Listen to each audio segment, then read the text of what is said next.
तुम कर चुप क्या हम खड़े कर। Hello friends, welcome back to my channel. आप सभी कैसे हैं? उम्मीद आप सभी बहुत अच्छे होंगे। और कल मैं अपनी ससुराल आई तो ससुराल में ढुकते हुए मैंने कुछ दिखलाया नहीं कि मेरा ससुराल कैसा है, मेरा घर कैसा है। तो आज मैं वो सब दिखलाऊंगी आप लोगों को कि मेरे ससुराल में मेरे घर कैसे हैं, मेरे ससुराल में कौन कौन रहते हैं और यहाँ के आसपास के। और ये मेरा ससुराल है, ससुराल का घर है। तो सबसे पहले मैं बतला दूं कि मैं एक बहुत ही गरीब फैमिली से बिलोंग करती हूँ। मेरे ससुराल बहुत ही गरीब हैं। तो इनके घर में वैसे कुछ नहीं है जैसे बड़े घर, इनका घर नॉर्मल है। और मेरे घर में, मेरे ससुराल में मेरी सास और ससुर दोनों जन रहते हैं यहाँ पर। और बाकी हम लोग, जैसे कि मेरे हस्बैंड 3 भाई बहन हैं। तो मेरे हस्बैंड बड़े भाई हैं और सबसे बड़ी है मेरी ननद। तो मेरी ननद, बड़ी ननद का शादी भी श्रीरामपुर में हुआ था और मेरे हस्बैंड भी वहीं पे रहते हैं और मेरे छोटे देवर भी वहीं पे श्रीरामपुर में। तो सिर्फ यहाँ पे मेरी सास और ससुर रहते हैं। और आप लोग जानते ही होंगे कि मैं आज यहाँ आई हूँ तो सिर्फ और सिर्फ वोट देने के लिए। तो मेरे घर के जितने मेंबर हैं सभी चले गए हैं वोट देने सुबह सुबह। तो मैं और मेरी सास अभी तक गए नहीं हैं। तो मेरी सास अभी बाहर गई है बाज़ार, तो वो आएंगी तो मैं और मेरी सास जाएंगे वोट देने। तो चलिए मेरा घर दिखलाते हैं, मेरा घर कैसा है। ये है मेरे ससुराल का मेन गेट। तो इसी दरवाजे से ढुककर हम लोग अंदर जाते हैं और ये है सामने किचन रूम। और जैसे कि मैंने पहले भी बताया कि मेरे ससुराल वाले बहुत गरीब हैं। तो हम लोग इतनी थोड़ी सी जगह में मेरी सास खाना बनाती है। हम भी जब भी आते हैं तो यहीं खाना बनाते हैं। और मेरा घर काफ़ी पुराना है और रंग भी इसका डैमेज हो गया है। इस घर में मेरे ससुर रहते हैं, यहाँ पर सोते हैं रात में। तो ये घर मेरे ससुर के लिए है। और इस घर में मेरी सास सोती है। ये है उस घर से, ये घर बड़ा है और इस घर में मेरी सास अकेले सोती है। और मेरी सास देख रही हैं, मेरे सास शोकेस को कपड़े से ढक के रखती हैं,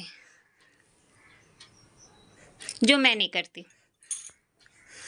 कई सालों की शोकेस को कपड़े से ढक कर रखी है ताकि इसका रंग डैमेज ना हो।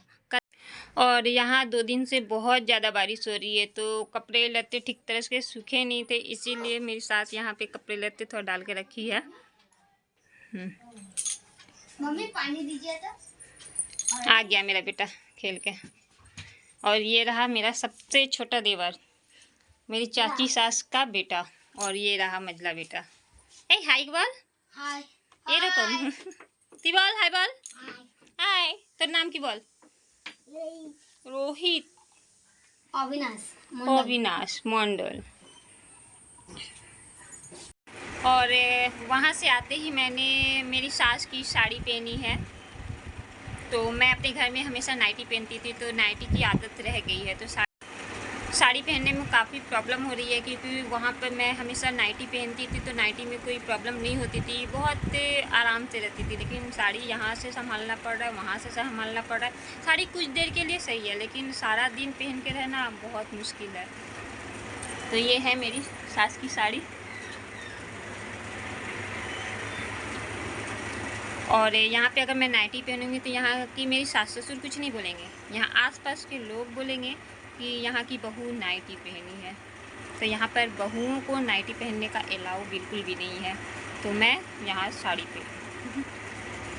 तो आज के दिन मेरा दिन कैसा जा रहा है, आप लोग मेरे साथ रहिए, मेरे वीडियो को देखिए। और मैं कहाँ कहाँ जा रही हूँ वो भी आप लोग से शेयर करूँगी। और एक बात बता दूं कि मेरा मायका भी यहीं पास ही में है, मेरे ससुराल से 5 मिनट की दूरी पे। लेकिन मैं अपनी मायके से, मेरा कोई रिलेशन नहीं है तो जिसकी वजह से मैं मायके नहीं जाती हूँ। और मेरी मायके यहाँ से घर दिखलाई देता है लेकिन काफ़ी जंगल हो गया, इसकी वजह से यहाँ से घर नहीं दिखेगा, नहीं तो आप लोग को दिखलाते ज़रूर। लेकिन ये भी दिखला दूँ कि मैं थोड़ी देर के बाद बाहर जब निकलूँगी तो दिखलाऊँगी यहाँ की आसपास की लोकेशन। यहाँ पे गाछ पल्ले कितने ज़्यादा है। और यहाँ पे सबसे बड़ी बात कि यहाँ पे घर के पीछे ही एक खाल है, वो मैं बाद में दिखलाऊँगी। तो थोड़ी देर के बाद मिलते हैं। इस वक्त मैं जा रही हूँ खाना बनाने। तो ससुराल में आकर थोड़ा खाना भी बनाना पड़ेगा क्योंकि मेरी साथ यहाँ पे हमेशा अकेले रहती हैं तो वही सब काम करती हैं। तो थोड़ा सा तो फ़र्ज़ मेरा है कि जब तक जितने दिन भी मैं यहाँ रहूँ वो सारे काम मैं कर लूँ, बहू का फ़र्ज़ निभा दूँ।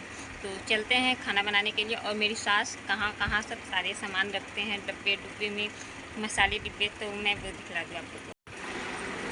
मेरी सासू माँ ऐसे पर्दे पर डाल के रखी है और सारे डब्बे यहाँ पे रखी है। सारे खाना बनाने के सामान सारे यहाँ पे रखे हुए हैं।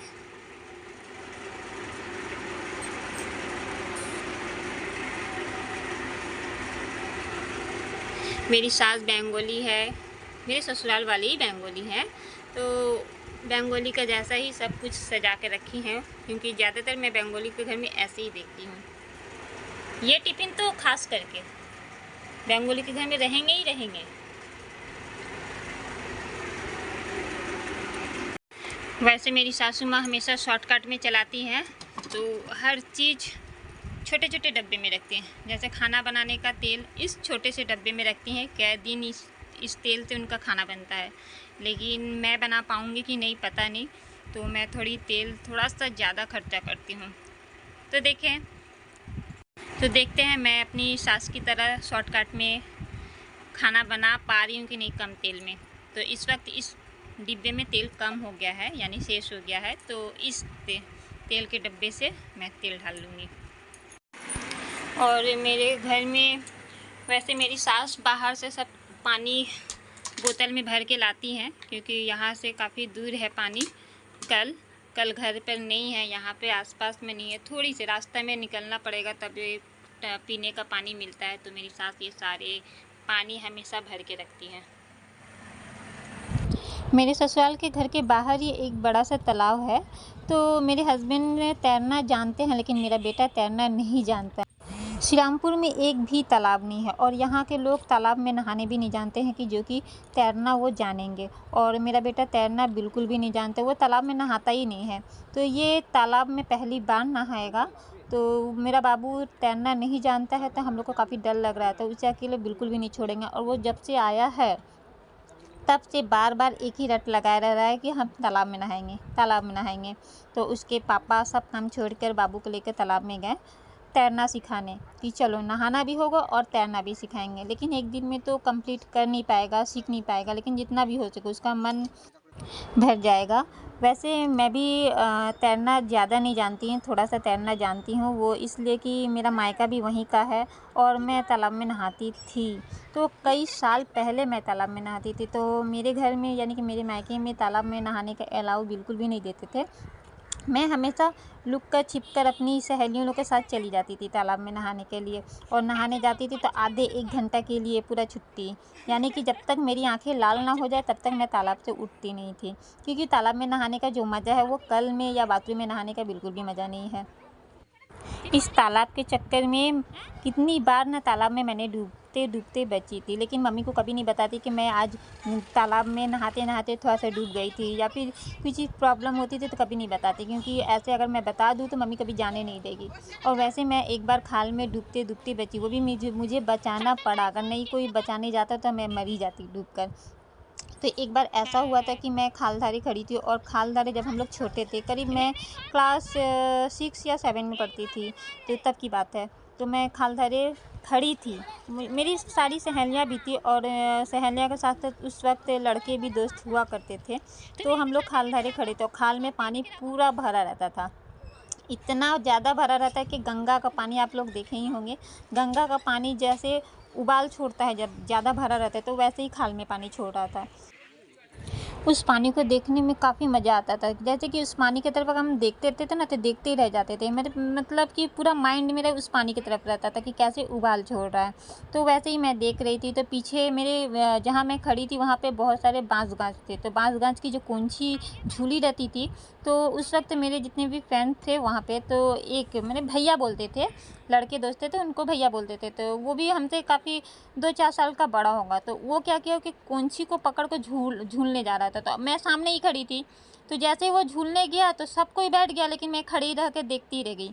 बस 2 लात मेरे पीठ में लगा, सीधा मैं खाल में बीच में सीधा पानी के अंदर। तब मैं तैरना बिल्कुल भी नहीं जानती थी, अभी तो भी जानती हूँ, लेकिन तब मैं बिल्कुल भी नहीं जानती थी। तो वही भैया जो मुझे लात मार के फेंके थे, वही भैया संगे संग कूद कर मुझे टांग टूंड कर खोज खाच के लाए।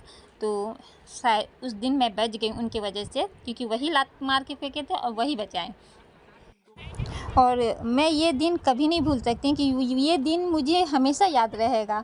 और ये डूबने की वजह से मेरी मम्मी मुझे बहुत मारी थी कि मैं वहाँ क्यों गई, लेकिन मुझे ज़रा सा भी नहीं पता था।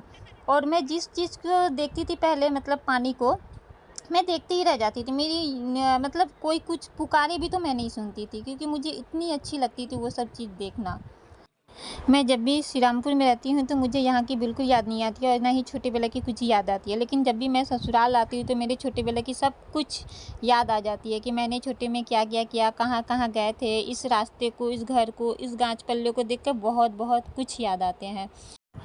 पहले के दिन में बहुत कुछ था, लेकिन अब के दिन में कुछ भी नहीं रहा।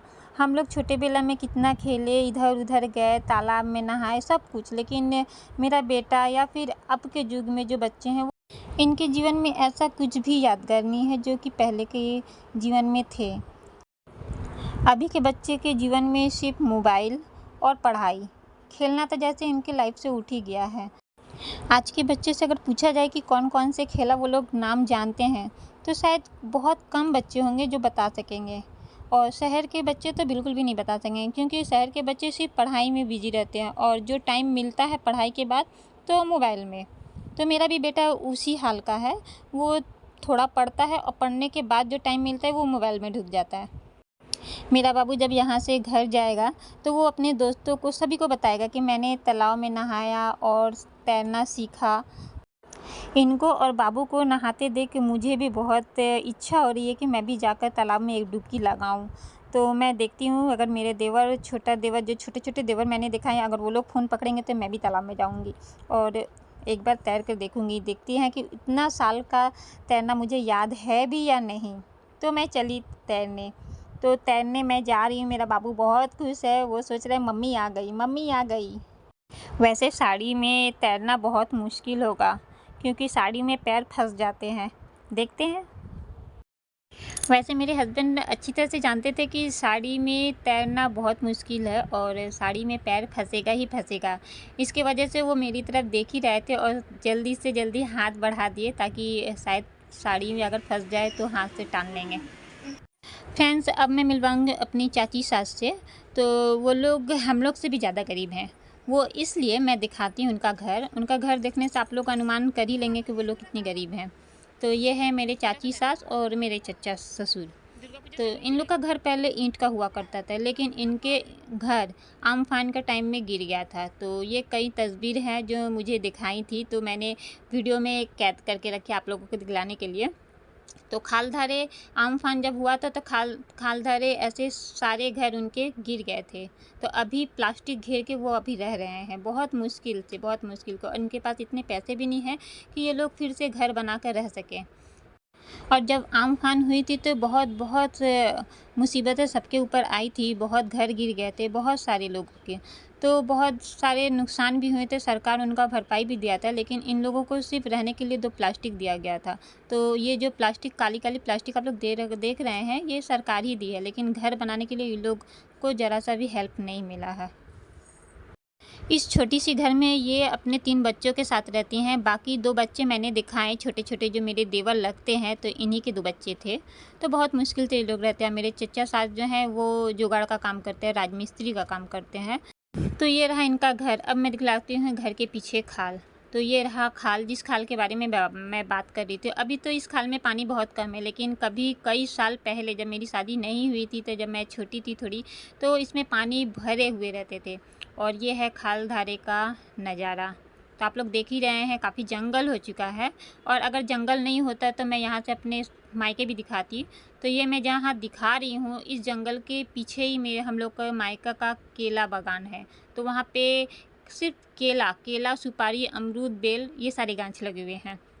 तो वहाँ में हम लोग जब छोटे थे तब हम लोग जाते थे इस बागान में, लेकिन अभी हमारे घर से कोई भी औरत वहाँ नहीं जाती है।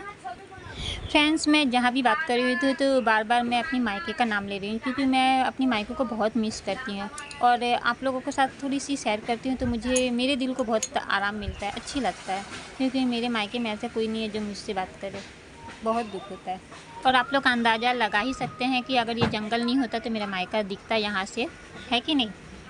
बहुत बातें हो चुकी फ्रेंड्स, तो अब मैं वीडियो शेष करने का टाइम हो चुका है। और ये रहा मेरे ससुराल का पीछे का खिड़की, मैं दिखा रही हूँ। पीछे का नज़ारा कुछ ऐसा है।